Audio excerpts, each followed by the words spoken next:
It's time for another episode of RFA Insider, the podcast where we take a look behind the scenes and tell you what's going on at Radio Free Asia. That was Amy, and I'm Eugene, and today on RFA Insider we have two stories in the rundown, one from Cambodia, but also involving Taiwan, and one from Vietnam.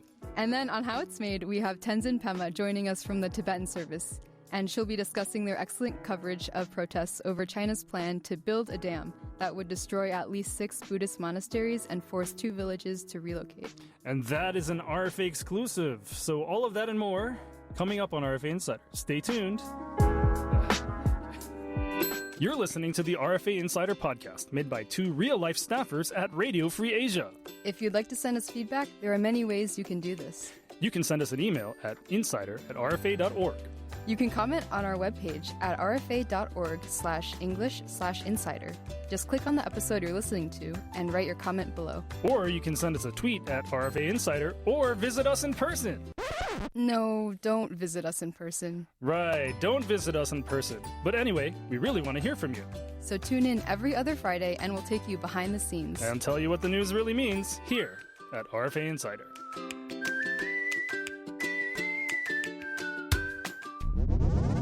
So welcome back to RFA Insider. Before we start with the rundown today, I'd like to invoke yet another Podcast Free Asia segment. I'm so thrilled that it lives on. You know, I think we should actually start with Podcast Free Asia every single time we do this.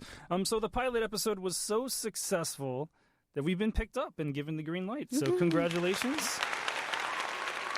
Of course, when I say it was so successful, I'm using air quotes. But at any rate, the pilot became episode 1, and we are now currently doing episode 2. I feel like surely having a second episode is some marker of podcast success. Yes. I think when you get to maybe 5 or 6, then you know you've got something. But a lot of them die out around 2 or 3, actually, from what I've seen. So this podcast, the plan is to have it come out every 2 weeks. Originally, we were going for 20 minutes, but we ran way over in the pilot episode. Which, again, was so good that we've been granted an extra 10 minutes, so we're now going to get 30 minutes between us. Nice.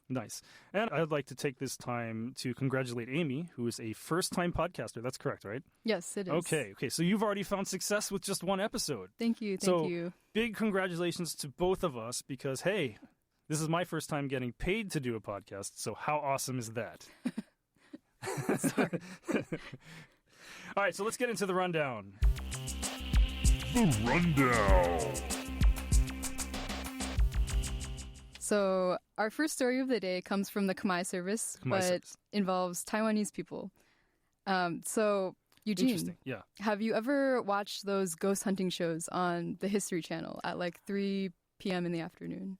I have seen an episode of those once or twice, yes. You know, they're the ones where they go into like the haunted, abandoned hospitals with the night vision goggles. Right. And then they just scan their flashlight around the rooms and there's nothing there, but it's scary because the music. Scary. And then they find nothing and then there's somebody actually like kicked a can and like, oh my God, what is or that? like they'll do the electromagnetic sensors and there'll be like a little blip and they'll be like, she's talking to us. Yeah, that kind of stuff is very interesting but phony. Yes. For the most part.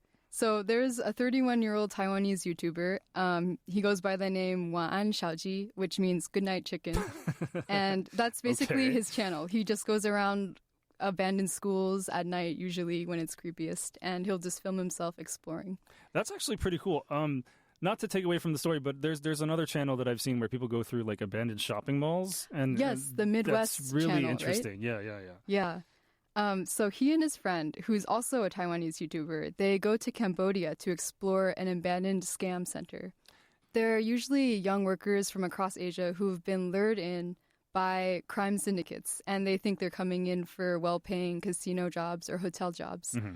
And what happens is that they'll arrive and find out that they've been tasked with scamming strangers on the internet. But interestingly about that, a lot of times they'll set the sales quotas so high that they're impossible to achieve. And then these people actually go in debt to get the jobs because they have to pay for training, quote unquote. Right. So they're so much indebted, and then eventually their bosses basically own them, and they can sell them to other companies. Yes. And unfortunately, sometimes even into like the flesh trade. So that's been a huge problem and a recurring theme that we've been writing about, not just in Cambodia, but also in Myanmar and other places around the Golden Triangle, which is where the borders of Myanmar and Cambodia and Laos meet. That's correct. Okay. Yeah. It's been going on for a few years, but it's become very widely known across Asia. Like my Taiwanese mom even sent me a link to a story and was like, remember when you went to Thailand a few years ago? Oh. Just like a bit of true story, but also a bit of like cautionary tale / urban legend. Like you might be trafficked too. Be careful. So thankfully, nothing like that happens. So he and his friend kind of bank on this panic, this kind of like viral news, and they go to Cambodia and explore one of these scam centers, which they say is abandoned. Mm-hmm. So during their live stream, Good Night Chicken is being chased by these people from inside the center, and they chase him around, and then the camera falls, you see him on the ground, and then the video just cuts off. Oh my. So there's radio silence, and then the next day he jumps back on. He's got this crazy hair. It's like half shaved. He's bloodied and bruised. And then he says he's escaped, but he's been robbed. He's been tortured.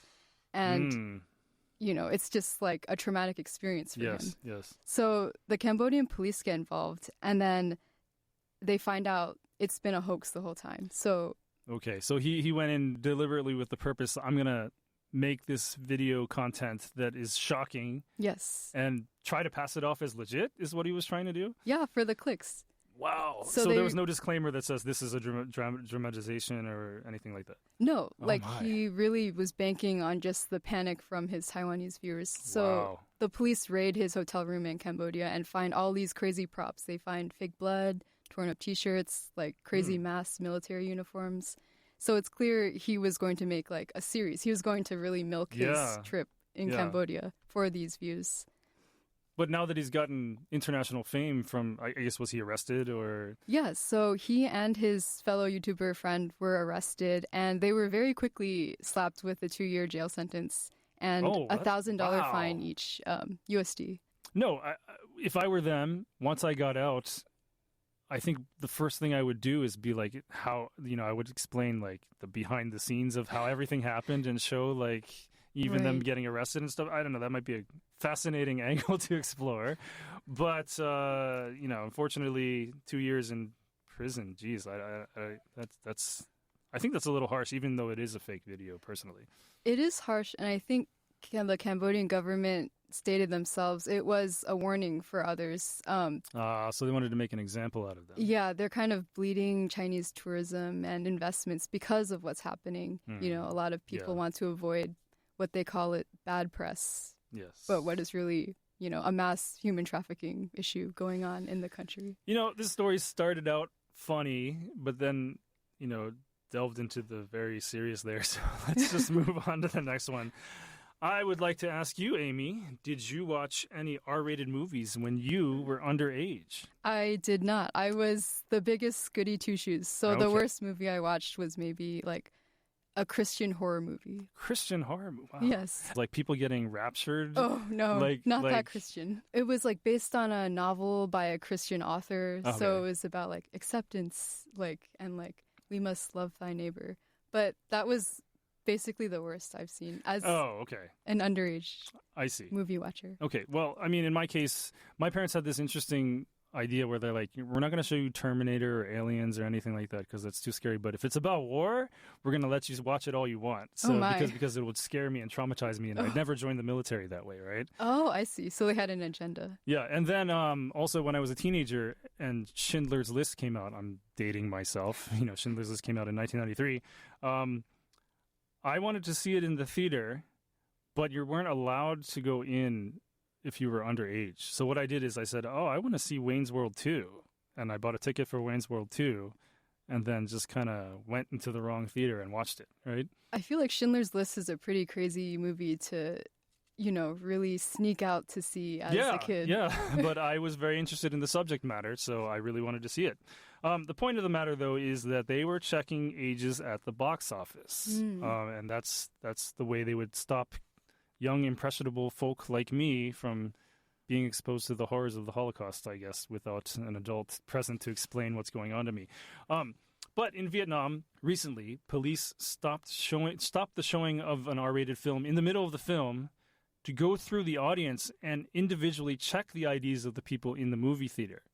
And this is even though the check should be when you buy the ticket, not when the movie's playing, like in the middle of it. So the movie is called Mai, and it's about a massage therapist in her 30s, and she meets a younger man who develops a crush on her, and apparently had very many spicy scenes in the movie. It's like a romantic comedy. Okay. And so I guess the police in Ho Chi Minh City entered the theater to make sure there were no underage viewers, and none were found. So if you can imagine that the moviegoers were probably very irate with the situation. Right. So the inspection was in line with the Ministry of Culture, Sports and Tourism's recent dispatch that requested cultural authorities to, quote-unquote, strengthen inspection and monitoring of new cinema regulations. All right. So this is the first time that they've really stopped a movie in the middle just to check. The first time that we are aware of, anyway. Okay, But gotcha. Also, Mai was a very popular film, and it's even showing in DC right now because it's gotten rave reviews, and it's funny, and it's like... Okay, wow. I haven't seen it, but I saw the preview. And yeah, it's definitely comedic. Like the way they describe it in the papers, like, oh, it's a serious story. Like a raunchy. I had the impression reading the news that it was like a very raunchy, like dramatic, kind of steamy film. Yeah, but as soon as you play the preview, it's got like this goofy music going in the background. Okay. Nó dọn vô là có chuyện liền, không có này cũng có kia. Em tên gì? Em gái chắc luôn, chân mày bén ngót à. Chân mày bà cũng bén quá ha. Thôi đi ngủ đừng có vô duyên. Okay, this was reportedly a response because some of the theaters aren't checking IDs, and I guess if you're the theater and you don't check IDs of people and you let underage viewers into the theater, you can be fined 30 to 40 million Vietnamese dong, which is about $1,200 to $1,600, which the incident prompted debate on social media, with one side saying it was an uncultured act for police to do this. I can see that. It's a lot of resources to, keep teenagers from watching a comedy, a rom-com. a movie that is inappropriate for teenagers. Another side was saying it's all about protecting the children. We have to protect the children. But I have to inject my own experience into this. There's going to be those nerdy kids that want to go in to see Schindler's List. Right. And you should kind of let them, So I learned a valuable lesson watching Schindler's List when I was 15, and I kind of broke the rules, but come on. It's not the job of police to be that invasive. The check should be at the box office, and those who really want to get around it will just lie. Exactly, or get a fake ID. Right, exactly. Yeah. Okay, so that was the rundown. Coming up is how it's made. Okay. How it's made.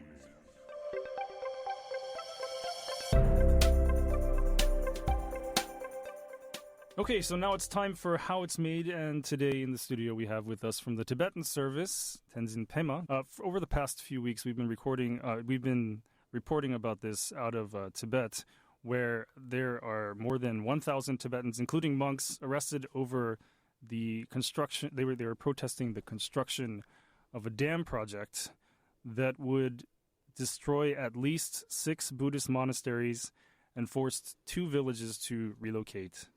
This is a rare act of defiance. The residents are taking to the streets. The Derge County, the township is Wombuting Township. Okay. And this is in the Kardze Tibetan Autonomous Prefecture. We have exclusive video, actually, of this whole thing where the Chinese officials are forcibly restraining monks who are calling for the dam project to be stopped. Now, first, what happened was there was a group of protesters that lined up, I guess, at the city hall or the town hall to protest. Yes. And then after that, the protests continued and they started arresting people. Some of the more striking images that we got out of Tibet, there's one where there's a monk clad in red who lies on the streets. And it looks like the authorities are trying to pick him up and forcibly move him away. And the onlookers are wailing in despair.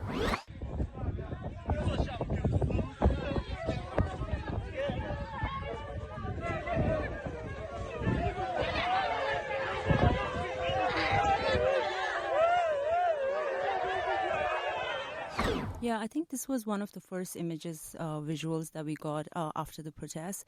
This was on Feb 20th.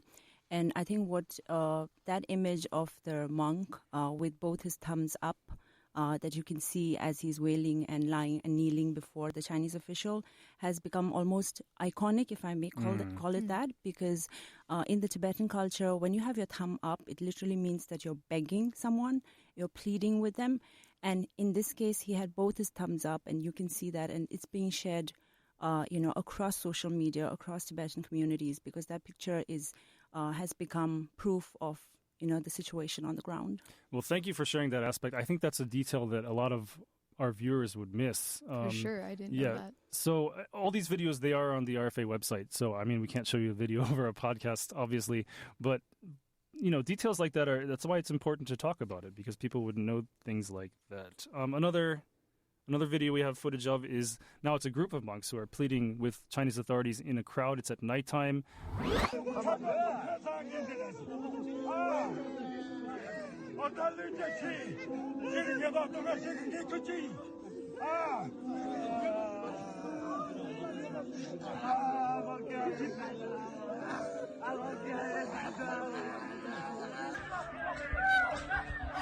So I think those visuals are also very important because they are subsequent to the Feb 20th video that we just talked about earlier. And it's just before the day of the first mass arrest that took place on Feb 22nd.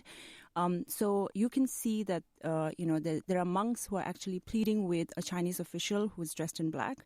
And what we've ascertained from, listening into the dialect, because that's a very Kham dialect and a Derge dialect. And the monk is actually literally saying, isn't it your duty to address our concerns?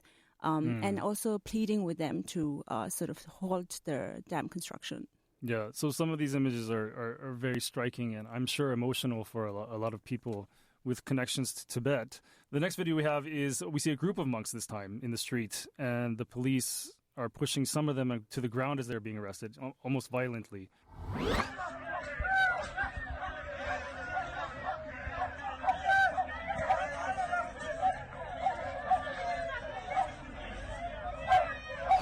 It helped to show how a lot of what the sources were telling us, that, there were mass arrests taking place, that people are protesting consistently.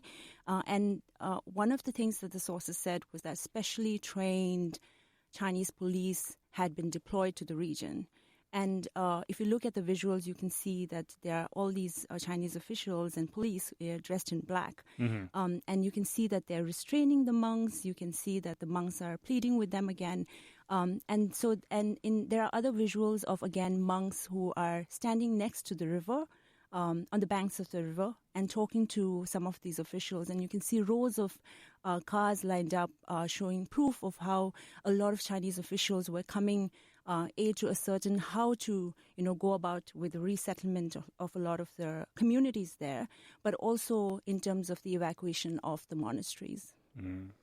And then, finally, the last video that we will talk about for now is there's footage of protests going in the international community as, someone's shouting, "China, get out of Tibet now." China, stop building dams now! China, out of Tibet now! China, out of Tibet now! China, out of Tibet now!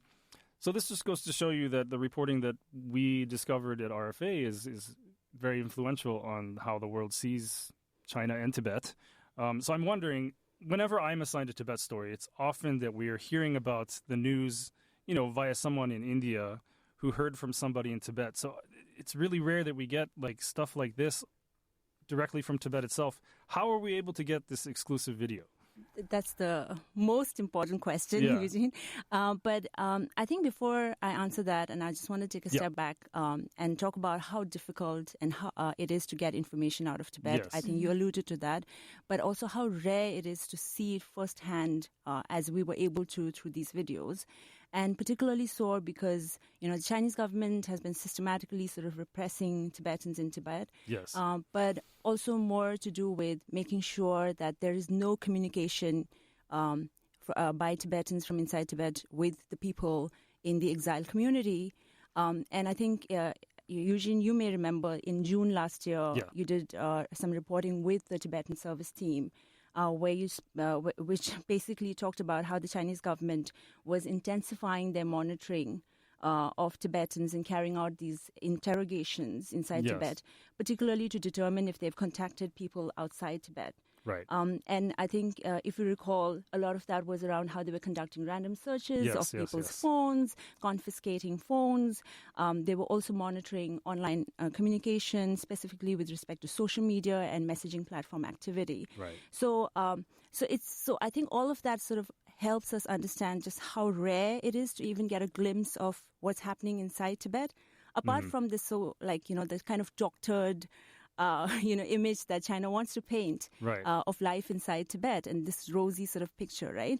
But RFA Tibetan, going back to the question you asked, Right. was able to sort of exclusively report on all of this and get those videos, I think, because of, one, the extraordinary courage of our sources inside Tibet, Yes. who, despite the risk to their own personal security, safety, knowing fully well what's at stake, shared these images with us irrespective. So we are very cognizant of that at all times, and which is why I think, in terms of sourcing and protecting of our sources is paramount for us in terms of priority. But I think it's also secondly, a testament, I think, of like the decades of experience and within the Tibetan service in terms of specialization, and also I think in terms of like the trust that a lot of our colleagues have been able to build with sources both inside as well as outside Tibet. Because, like you rightly pointed out, we do verify a lot of our information that's coming, about life inside Tibet with sources both inside and outside Tibet. I see. So in many ways, there's a firewall around Tibet almost, and so we have to find creative ways to get around that, and that's something that personal relationships and sourcing, that expertise of the Tibetan service is able to do. So thank you for elaborating on that. Can I ask a kind of off-the-cuff question? Do you mind? Sure. So you mentioned that, it's really hard to get sources or information outside of Tibet. So I was wondering, does that affect how much you trust, beyond your personal sources, just information that may somehow come out of Tibet? Do you trust it more or less since it's so rare for information to come out? I think that's an excellent question because oftentimes, we do get a lot of really sort of explosive material from inside Tibet.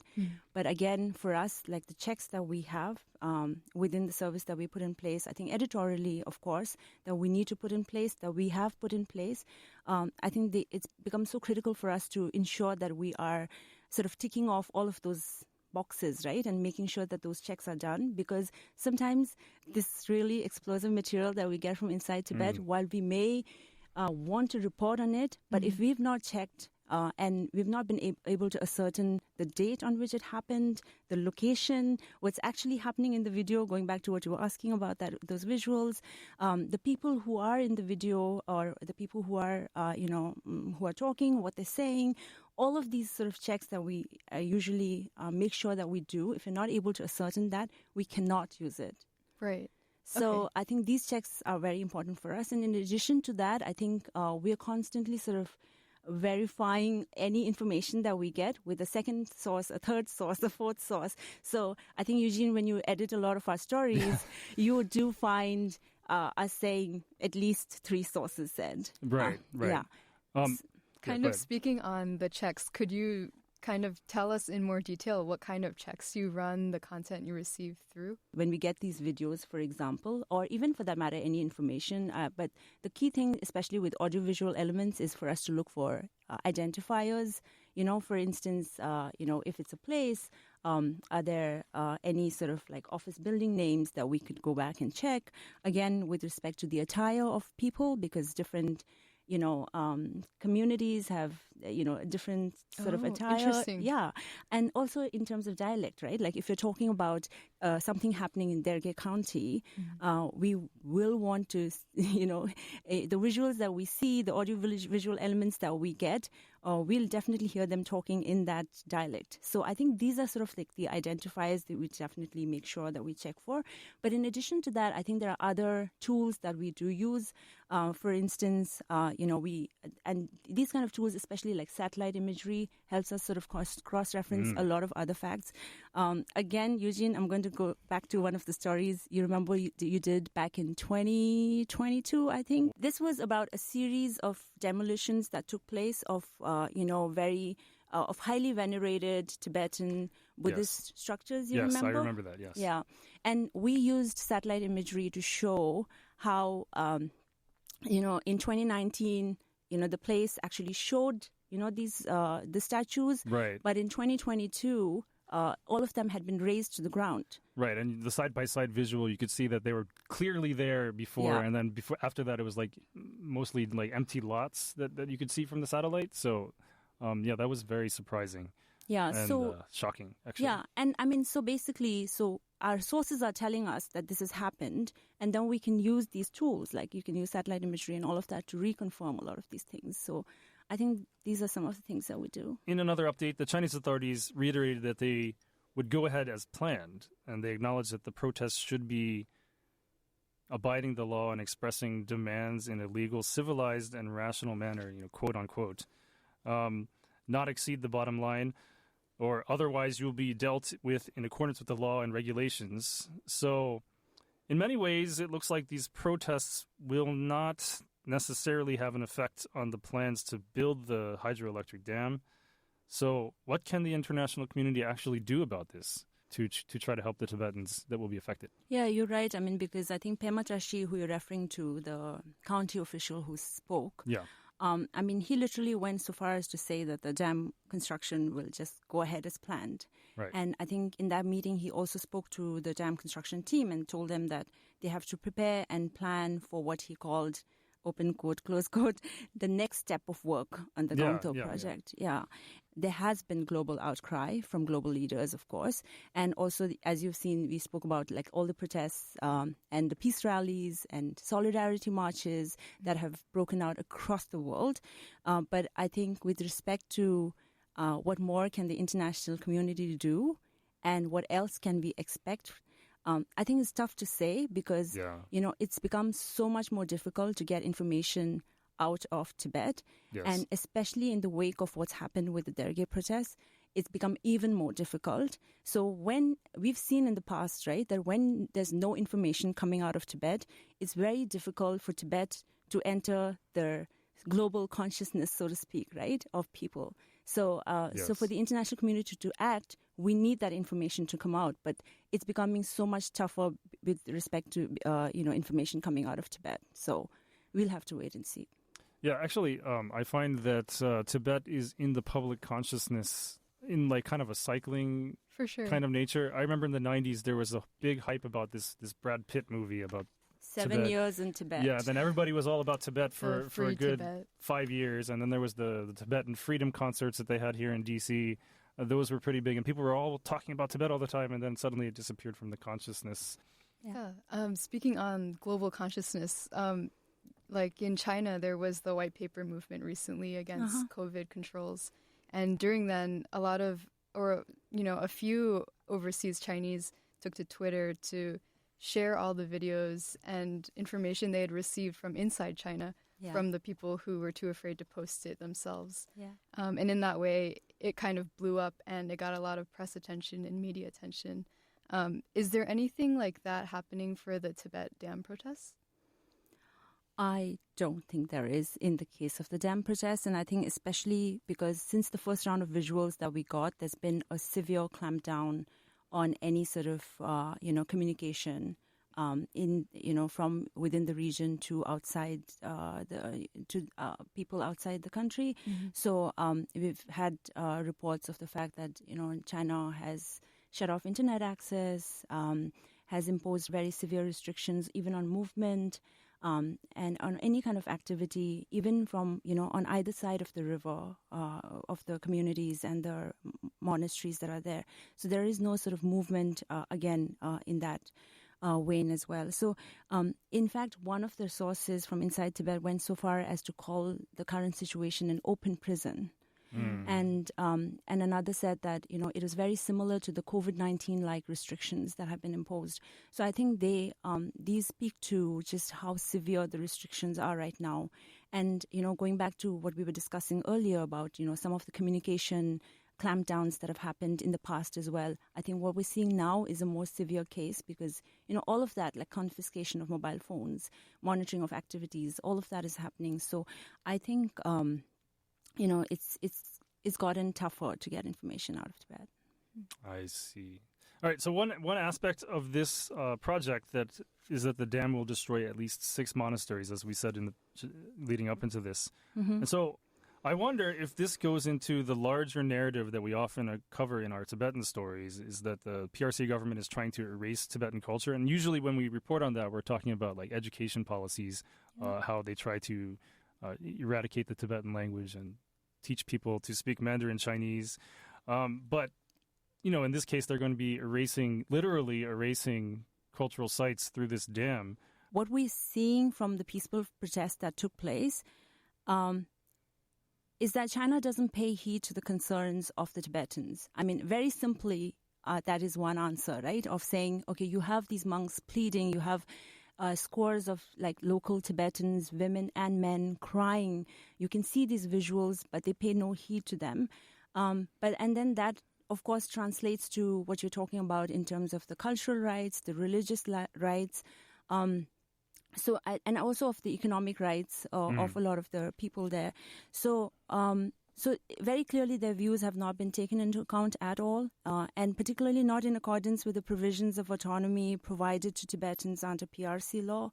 So many of the experts and the global leaders have called for this to be done as a first step, taking into consideration the views of the local Tibetans. But in addition to that, there are other questions as well, over the relocation and resettlement policies and measures. For instance, what kind of compensation has been offered, if any, to the local residents? And that's usually the standard practice, right, in any government-led development project.